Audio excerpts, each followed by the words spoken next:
Welcome back to American Agenda. Every Thursday, the U.S. Department of Labor reports how many Americans filed for unemployment over the week prior.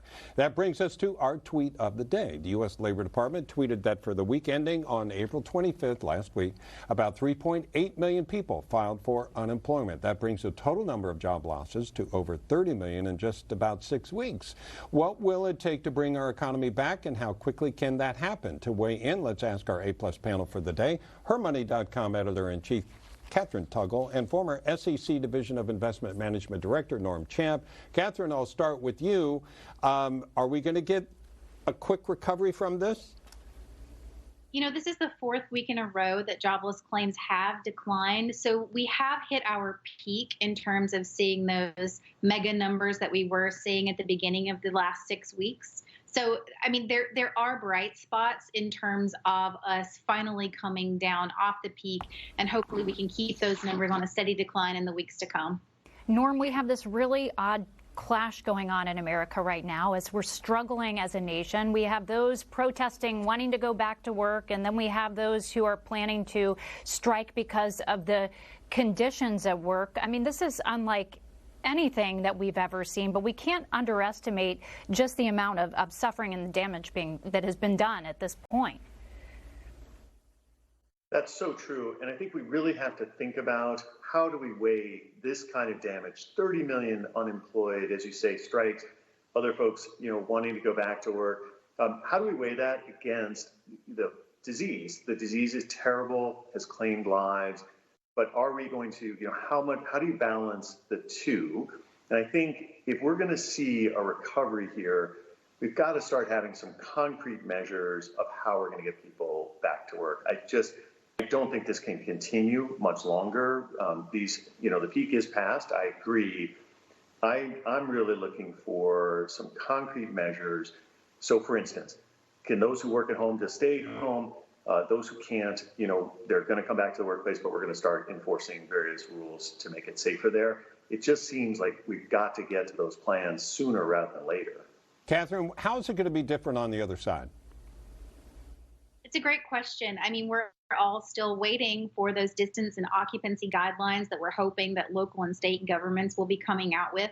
But over the course of the next week, 31 states have said that they will be reopening in some capacity. So I think even those of us who are not in those states that are reopening, we're all waiting to see how it's going to go.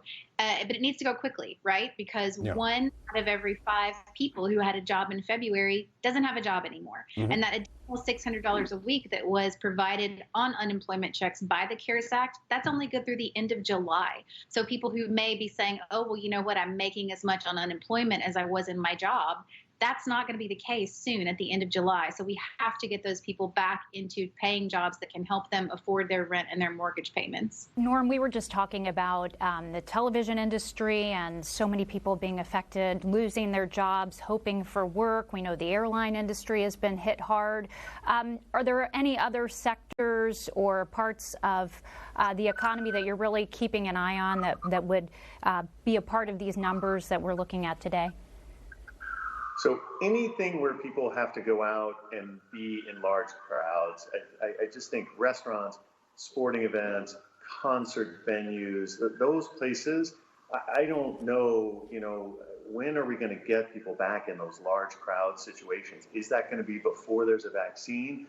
So I think the impact on any of the hospitality area, entertainment area, is also, and news. I think anything where you've got to get people out in those big groups is just suffering terribly now. And even if we have reopening plans, it seems like all those plans are going to talk about reduced capacity in those venues. So if you're a restaurant, maybe you can only have 1/3 capacity, and then maybe eventually 2/3 or whatever. But so even as we talk reopening, those hard-hit areas may face very slow climb back to normal. So I think those industries are very vulnerable as well.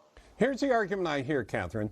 There's money out there. Congress has given people, whether it's $1,200 or $1,000 a month on top of their unemployment per week for 6 weeks, whatever, like you were talking about till the end of July, that these people are flush with money. They just have nowhere to spend it now. And then when we go back to work, it'll open up. and they'll spend that money. 2/3 of our economy, as you know, is based on consumer spending, and that we'll be back where we were. What's wrong with that argument? The jobs are just not going to come back that quickly. And like you said, the $600 a week is only good through the end of July. You know, Bankrate had a study that came out a couple of weeks ago that said that 52% of Americans have reduced their spending, even those of us who still have jobs. Oh, so let me ask you very quickly, Kathryn, then is the difference when we come back psychological? To a certain extent, yeah. I mean, I think that people are going to want to have healthy emergency funds. They're not going to go out and spend that money on takeout and vacations. They're going to keep some of the money that they're earning to themselves. And that has a trickle-down effect. If people who are in the capacity to hire new people, they might not make those new hires because they're going to want to hold on to everything they can to ensure that their bottom line lasts them through 2021. Kathryn Tuggle and Norm Champ, thank you so much. We appreciate your time today. Coming up, we will have continuing coverage of the coronavirus crisis.